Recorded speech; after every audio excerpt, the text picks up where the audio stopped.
Good morning, good morning, good morning! Magandang umaga mga kabayan! Okay, so ngayong araw na ito, dahil maaga pa at nagkakape tayo, sabayan na rin natin ang pag-budget.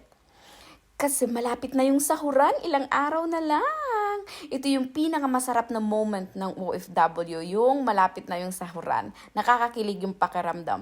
Ay, nakakakilig! Isang beses lang to sa isang buwan.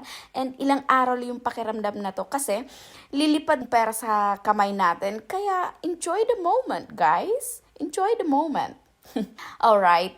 So ngayon, i-check natin sa Truly Rich Club kung ano yung stocks na maganda bilhin for this month. Kasi naka-receive na ako ng email galing sa kanila.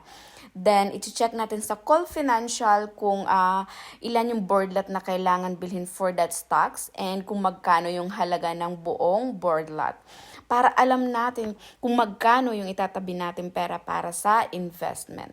Okay? Sobrang napakadali niya lang, guys, 'di ba?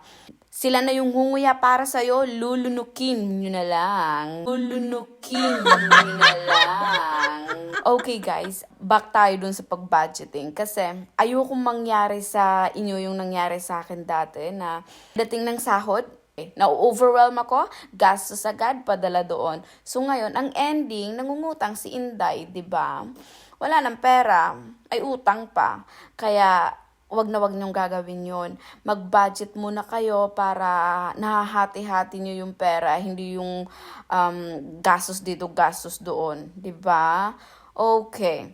Guys, kung interesado kayong mag-invest sa stock market at hindi niyo alam kung paano magsimula, i-message niyo lang ako or I have a link in my bio for the free guide.